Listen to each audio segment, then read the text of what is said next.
Deep within Antarctica's icy terrain lie half a dozen mountains that few climbers have summited. One group decided to scale all 6, something no one had ever done before. They completed the expedition in less than 10 days. Last month, we showed you a preview of the footage they captured, and now only on CBS This Morning, here's even more video of their amazing feat.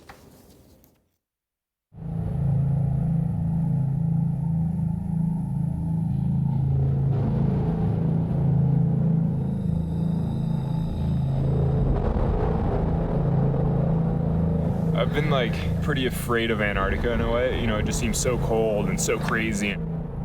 You gotta go to the end of the earth to find a place to go climbing these days.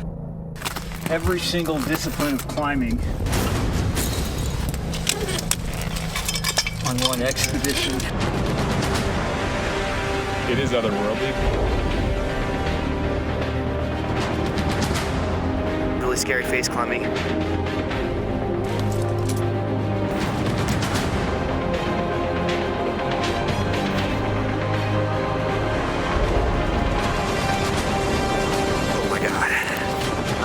So cold. It's hard to put into words how freaking cold I am. I mean, it's just outrageous. Look where I am. Yeah. That was awesome. Top of the camel. That was amazing.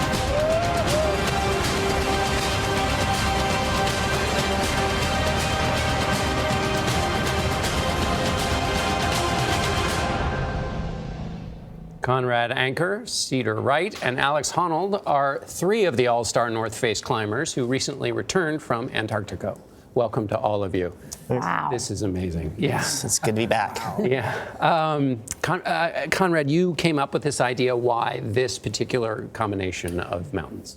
I visited this range 21 years ago with my late friend Alex Lowe, and it was an inspiration. That story came out in February 1998 with Nat Geo, and at that time, Cedar was sort of finding his way in climbing. Yeah, so it was, I think, about 20 years ago, I saw this issue of National Geographic with Conrad Anker on the cover, and I had barely just started climbing, and I remember seeing that amazing magazine article and thinking, wow, it's like they're like astronauts. It's like they went to space or something. You know, it's just such a otherworldly and outrageous environment. And I thought, someday it would be amazing to go there and climb in that crazy place.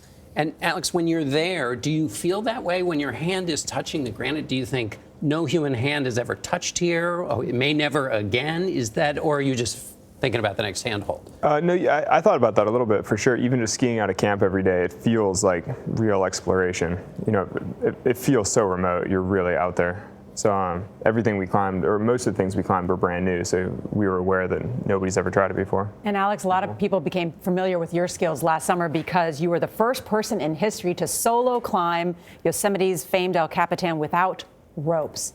First of all, congratulations on that. Thanks. Absolutely incredible. How did this compare? Well, this is a wildly different experience. Free soloing El Capitan was something that I'd prepared for almost 10 years. This expedition was more of a true adventure with friends. Cedar and I were mostly climbing together. We were roped together, so there was safety equipment, and it was more wild, more unknown. Climbing El Cap, I rehearsed quite a bit, and it was all known, but it was quite a bit more difficult. Cedar, tell me about it's cold, right? Yeah. Your fingertips are so crucial, and yet, I mean, how did you do it without, what happens if your hands freeze and then you can't? Yeah, no, I mean, it's, it never goes above freezing in Antarctica, and dealing with the cold is like one of the major struggles of climbing down there. And one of the big questions we had was, how are we going to be able to climb rock, which really requires bare hands to climb in such an extreme environment. And what we found was that using our speed climbing tactics that we learned in Yosemite Valley, that we were able to climb continuously and therefore actually climb with bare hands in sub-freezing temperatures.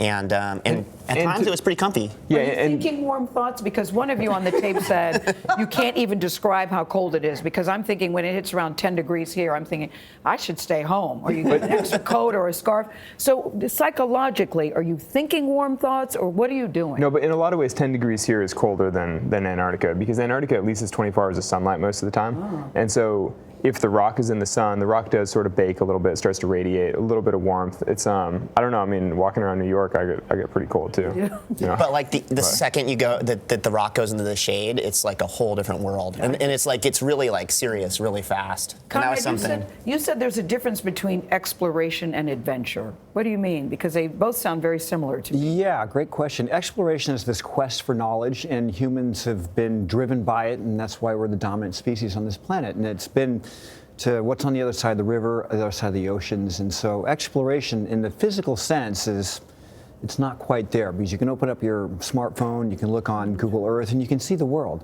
Exploration, that spirit is still alive and well in the nanosphere and science and technology. We need to keep that going in a sense that we will make our planet a better place through exploration and addressing things like climate, energy, food, how we treat other humans.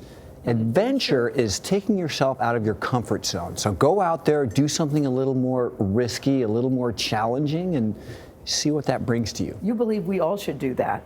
All the time. Why? Because it makes us feel human. It's elemental to it get broadens scared. us. Yeah. Broadens us. Yeah. And do you ache for that when you're sitting in a city like this? You're ready to go back out again to try that next adventure? We're going to start climbing this table. Like, Yes, I'll belay you. No, I think it depends. You have a big adventure like Antarctica, and then it feels pretty comfortable and nice to stay in a city or stay at home for a while. But then eventually you go on another adventure. So. Do you feel you have to top it?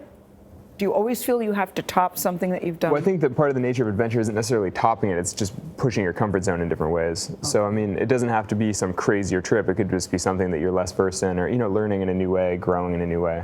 How about anchoring a morning show with John? Well, and Gayle? that would be a huge adventure for me. That would be very difficult. That'd be pretty risky. I think, Yes, for you now. should see what happens when you fall. If we switch jobs, it would be a little. Yeah. I've been charting it for live the last television. couple of weeks. Yes, when you fall, you're on 57th Street going, taxi, taxi. You're packing your thing. That ain't funny. I used to be someone. Used to be somebody.